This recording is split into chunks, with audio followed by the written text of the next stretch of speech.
Alright, you read the title. Let's talk about why CS is Gabe's gift to Twitch.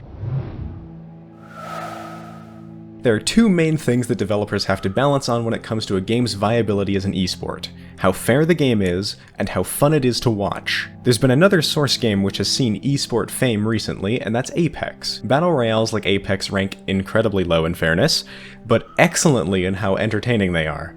This can make them aggravating to play, because you can lose for so many reasons entirely out of your hands, and there are astronomical amounts of factors to keep track of. As for how they are to watch, though, BRs always have something happening. With 60 people in a lobby, it's inevitable that there's always going to be a fight to watch or interesting decision-making and rotates to consider.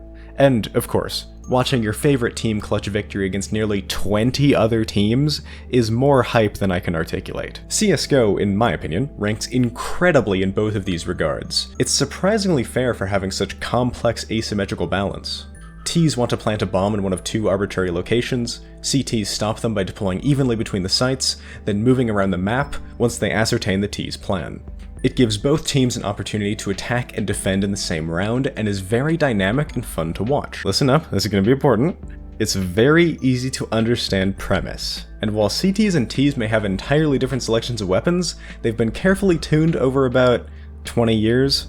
Here's an example. Early on, people don't have a lot of money, which leaves them with kind of bad armor, some utility, or maybe a better pistol. CTs are almost always going to be in inherently better positions because they're defending a location that must be attacked. Both teams' pistols have aspects which play to their strengths and incentivize their playstyles.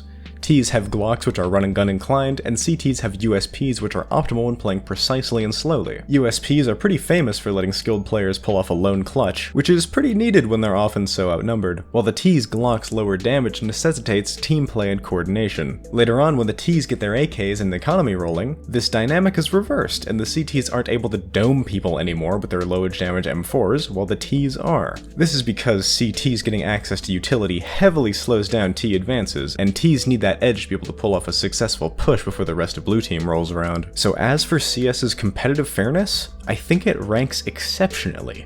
As for its entertainment factor, CS's simplicity makes it very obvious what plays are sick. If you ever watch a professional league game without ever having played the game yourself, you're constantly sitting there like, what am I looking at? And if someone pulls off a 7 quadro-killian APM Riven combo, it's barely noticeable to those who aren't looking for it. In CS, you just know if what you watch was incredible. This is super easy to showcase too. Here's one of League's most famous kills.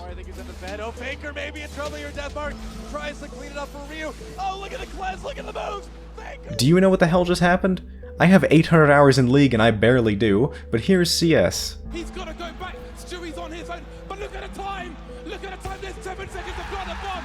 They're trying to build pyramids, but there's no more play. The moral of the story is that you can sit Grandma in front of as many Gamayuki Varus Baron steals as you want, and she'll have no idea what is going on. But Cold Zera's Mirage Hopping speaks for itself. There is another very important aspect which will heavily impact an esports success, and I've been kind of hinting at it. It's how easily understandable they are. Soccer, or football, depending on your religious preferences, requires maybe 2 seconds to understand how the game works.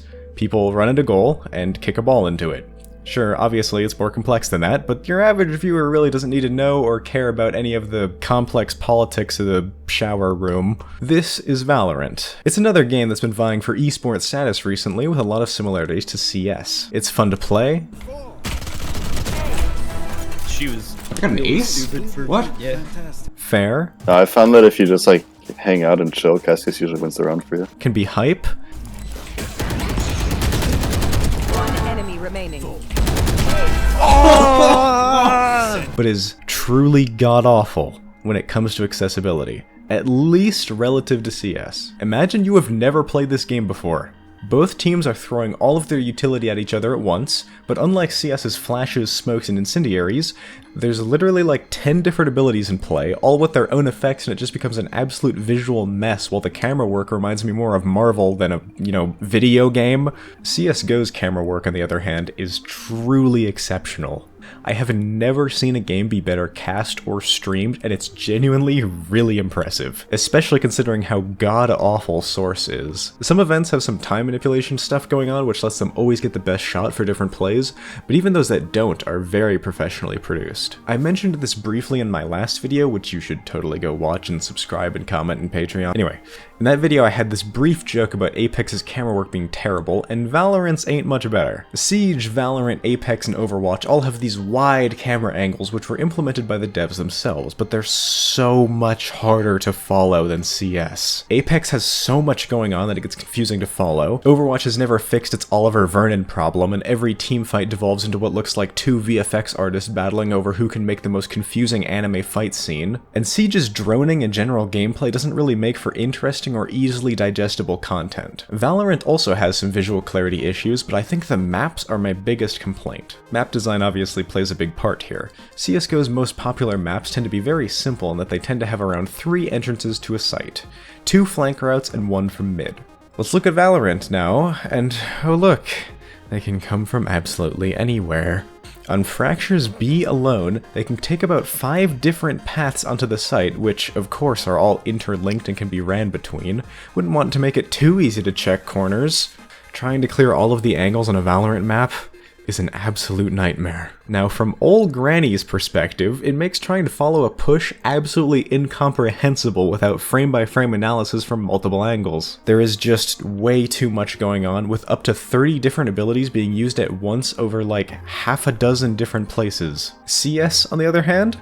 You get a nice wide-shot view of the site, smokes and incendiaries are clear in use and purpose, and it's not confusing. This also might seem like a nitpick, but I noticed some Valorant games have this weird transition in between perspectives, which is insanely disorientating. There's a similar transition when switching between people and spectate, which is where I suspect this originates from. I know this probably seems like so insanely pointless to bring up, but it made this match so much harder to watch because they switch perspectives so often. Riot's skin policy doesn't really help with Valorant's visual clarity. It's pretty easy to tell what gun a character is holding in CS because skins are only ever texture replacements, but Valorant is not against changing weapon models and thus weapon silhouettes, which adds, you know, a few hundred skins to the list of things the average player needs to be familiar with. These are the same gun, by the way. I'm sure everyone has heard of this by now, but yes, Counter-Strike Source 2 is theoretically around the corner, as it has been for 5 years. If I had to put my speculation hat in the ring, I would say that it's probably not going to necessarily be a new game, but a Source 2 port for Global Offensive. This is corroborated via leaks and also, well, frankly, common sense. It had split the player base like CSGO and CSS. People probably don't remember this, but there was a long time after CSGO's release that people continued to play CSS because it had a way more established scene, and it kind of ended up bringing down both games via the Just Cause 3 effect. Skins are obviously going to transfer from old to new. If they didn't, it would straight up be absolute financial suicide. CSGO's economy would collapse overnight, people would lose thousands of dollars in what are effectively NFTs, and they'd be absolutely furious with Valve, who themselves would lose out on their Steam marketplace fee. Anyone peddling Counter-Strike 2 like it's a new title are just going to be wrong.